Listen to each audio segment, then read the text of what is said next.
Hello, my friends. Welcome back to Restricted Republic. My name is Justus Knight. Can't thank you enough for being here. A story I could never have guessed I would be bringing to you today as the election 2020 saga has droned on. All of a sudden, out of far left field, comes a story I couldn't help but to bring you. Where the truth in the story will reside, we can't be certain. But what is reported by the Buffalo Chronicle and an undisclosed source is that the Philly mob may just flip on Joe Biden. What do I mean by that?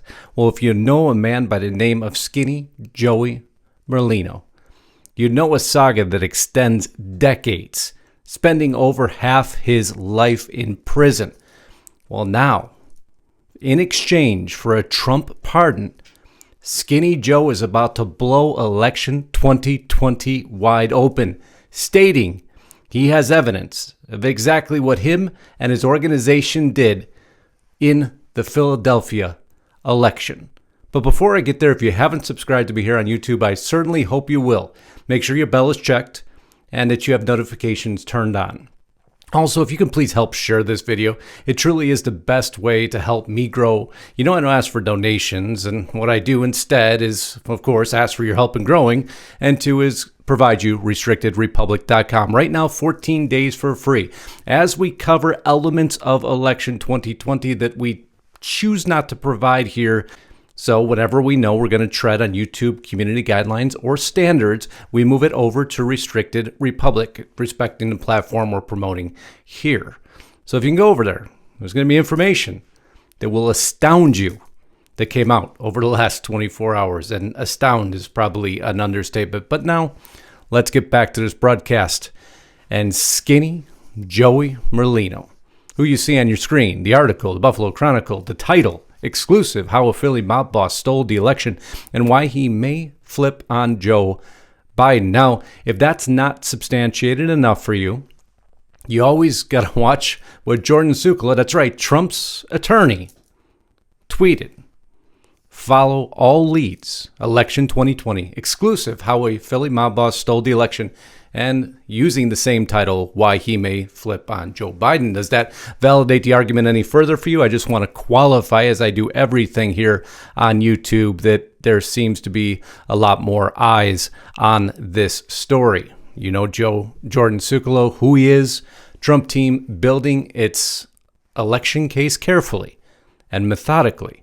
And in this, I'm going to just make this a little bit larger. He reported to Newsmax. It's going to be a little bit of a slow process to get this into court, but then all the federal courts know they've got to do this rapidly. And that was a statement from Sukala himself. He goes down further. Pennsylvania, alleged commingling of late ballots is a legal battle in the crosshairs of the Supreme Court already, the son of Trump's personal attorney stated. So I wanted to pull that back for you, back into Philadelphia, tie this story together about the real-life Philadelphia gangster who inspired The Irishman. That's right, we're in a mob story and an election 2020 story in the same broadcast. This is probably one of the coolest broadcasts I've done in some time. But for those of you who love mobster movies and Godfather, originating me from Chicago, of course, that's always been near and dear to my heart. But you'll see now. We're going to figure out who Skinny Joe is for those of you who don't know. Skinny Joey Merlino looks to walk away from federal racketeering charges. We got them right where we want them, the mob leader has told friends and associates. Remembering, this is the man who inspired the movie The Irishman. So just giving you a point of reference as to exactly how much of a centerpiece Joey Merlino is. That man right there in the middle of your screen.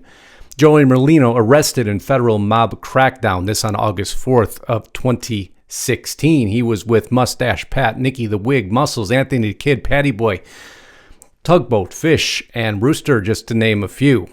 46 in total, if I remember correctly. So eventually that goes to trial. On trial again, Joey Merlino claims he left the mob behind. He survived more than a dozen attempts on his life. He's dodged murder raps of his own.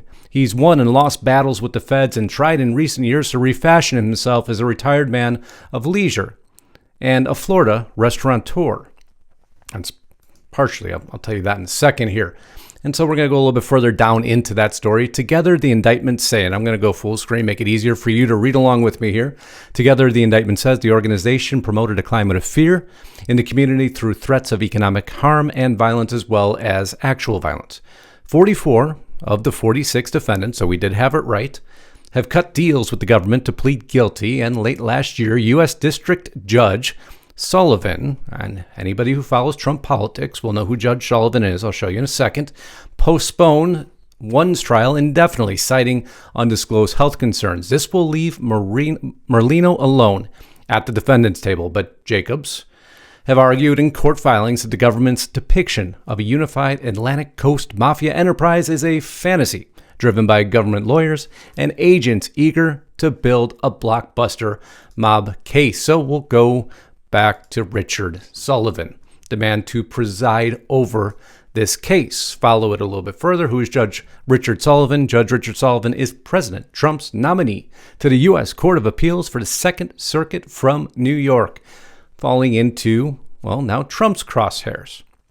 The story is more interlinked than anybody imagines. It's amazing that none of the mainstream media have touched it. Where's the truth lie? We'll find out over time. But nonetheless, what an amazing story. You don't have to write a book on this one. It is a book in itself, but that may play into the very reason why we're hearing about it. So eventually, this trial of Joey Merlino ends up in deadlock, to the point Sullivan throws the elusive Ellen charge down, an instruction given by a court to a deadlocked jury to encourage it to continue deliberating. That doesn't happen. Ends up in a deadlock. And we can go here to the, just so you know, everybody covers this. This is the Guardian story.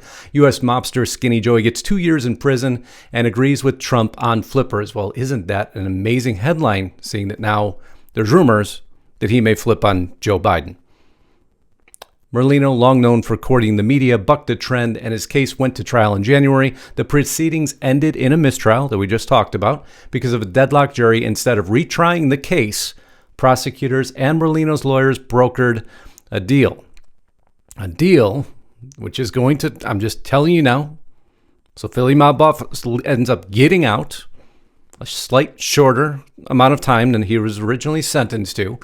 But then the very informant who had testified against him, well, for him, because he destroyed all the evidence, but then as loose lips sink ships is the ultimate story of this mob informant who was against Philly boss Skinny Joe Merlino, admits destroying evidence, ignoring a deal with prosecutors in a podcast.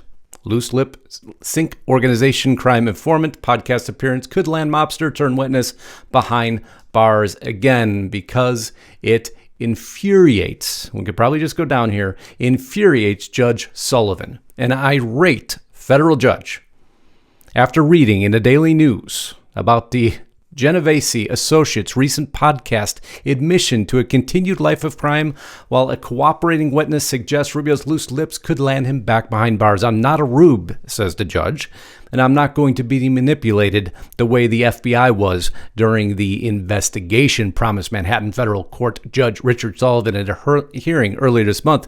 He says in the podcast, I'm probably going to get in trouble for this.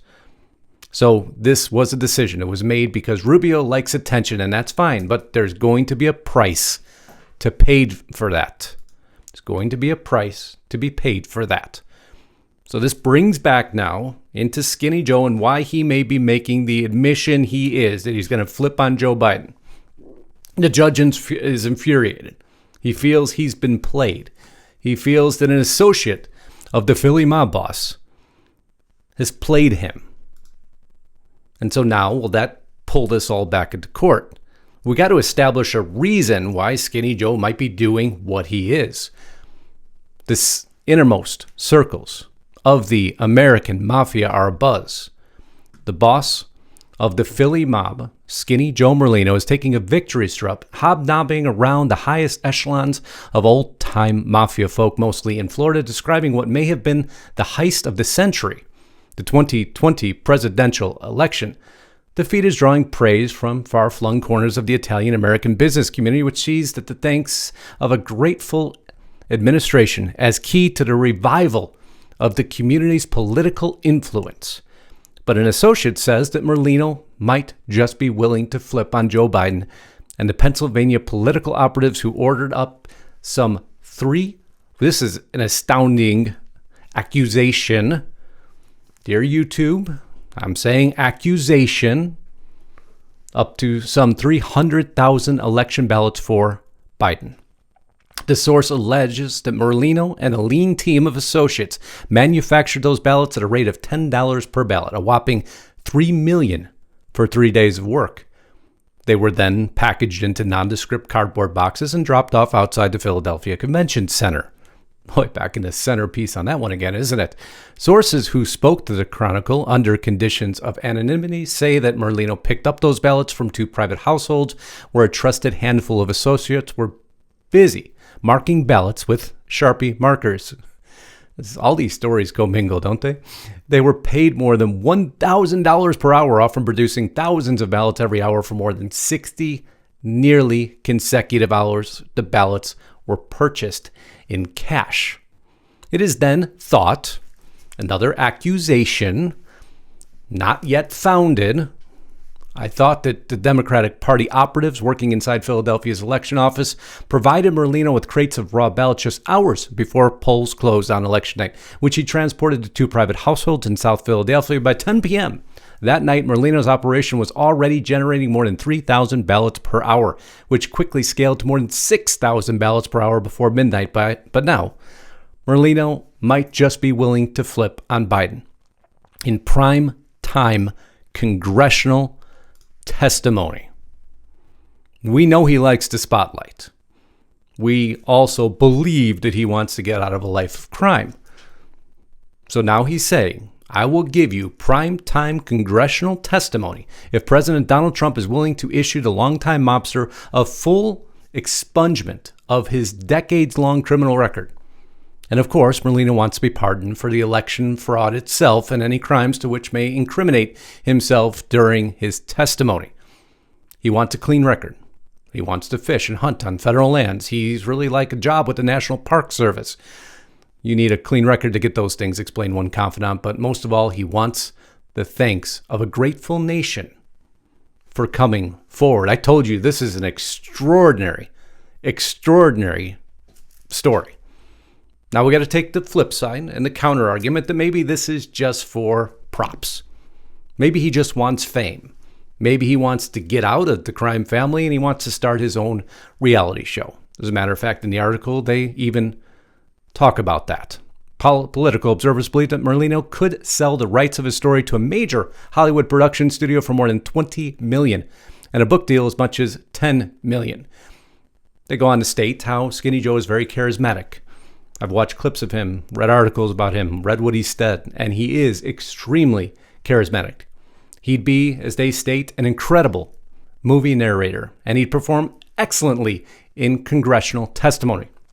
He could hit that testimony so far out of the ballpark that he becomes a superstar instantaneously, a real celebrity presence in what could be dubbed the biggest heist in political history. So is the Philly mobster now just a Florida maitre d' and a restaurateur, or does he have larger aspirations? Does he actually have information pertaining to election 2020? Will he, and is he about to potentially flip on Joe Biden with the information he believes he has? Will Trump even entertain this offer from a Philly mobster? I don't care what side of the political spectrum you're on.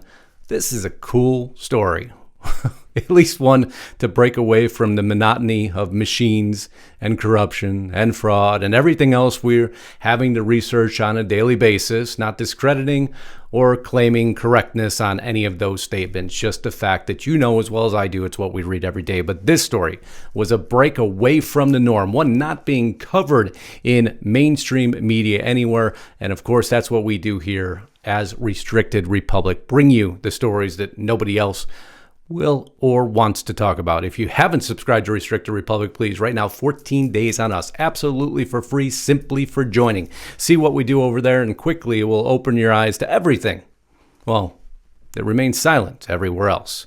My name is Justus Knight. If you haven't subscribed to the channel, I certainly hope you will. Godspeed and God bless. Until next time, signing out.